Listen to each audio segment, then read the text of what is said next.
Assalamualaikum and good afternoon, guys. Now we'll be talking about fortification of foods with micronutrients. Nutritional deficiencies are a very serious problem globally because they can cause detrimental results to humans and also decrease our quality of life. Therefore, the WHO has identified iron, zinc, iodine, and vitamin A deficiencies as the most serious risk factors.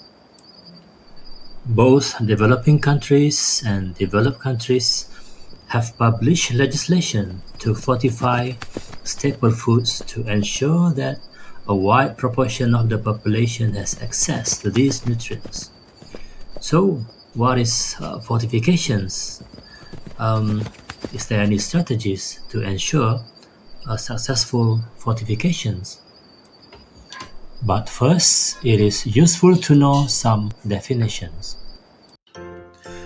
RDA, or recommended dietary allowance, is the average daily dietary intake level is sufficient to meet nutrient requirement of nearly all healthy individuals in a particular life stage and gender group.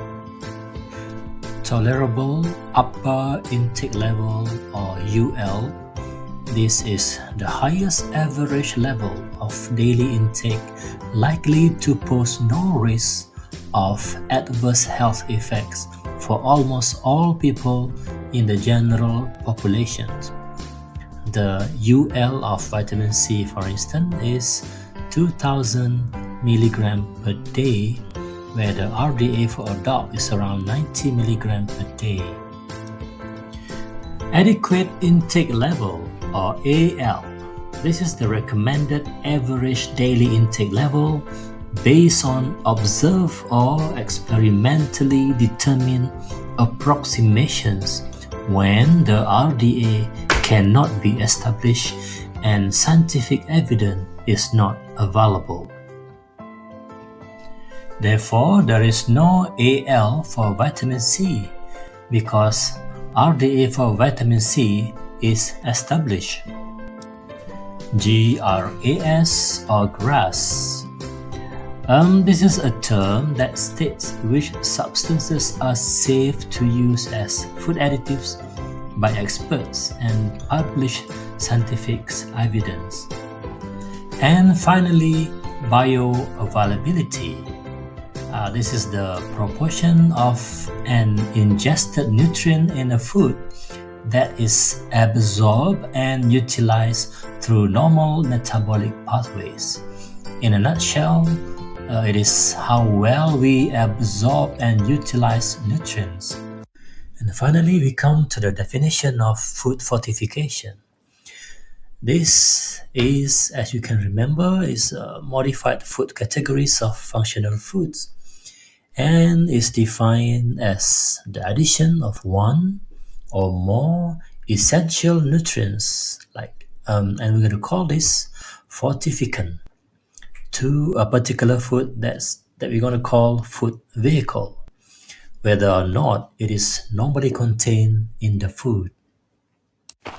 There are many justifications to fortify foods, and this include poverty and the lack of access to a variety of foods, especially in developing countries. There could be high incidences of infections, lack of knowledge towards appropriate dietary practices, and maybe unhealthy diet habits and other impediments for deficiencies in developed countries. Many people in the world, especially school-aged children, pregnant women, and elderly people, suffer from the consequences of vitamin and mineral deficiencies. Therefore, fortification of staple foods has become one of the most cost-effective approaches and long-term strategies to remedy or correct a demonstrated deficiency of nutrients in the population without significant changes to food habit. For a successful fortification, target population, appropriate level of fortification, processing, and preparation methods of the food vehicle, estimated nutrient requirement, costs, and finally, consumer acceptability have to be taken into considerations. Additionally, monitoring and controlling systems have to be implemented. The selected food vehicle must be technologically and economically fortifiable, have wide and constant consumption, have an appropriate serving size to meet a significant part of daily dietary requirement of the fortificant added, and it must have good stability as well as low cost. Another point to consider is that fortificant must be resistant to dietary inhibitors, whether the inhibitors are added or naturally present in food. Fortificant must also have good bioavailability and must retain the desired sensory characteristics of the food, such as flavor, color, odor, or texture. And once the fortificant is used, the resulting food must be safe to consume. The final point about justification for fortification is basically it's about product differentiation. This is the reason why we consider all this factor in during design.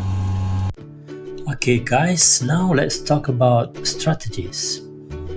WHO has defined 3 types of fortification strategies.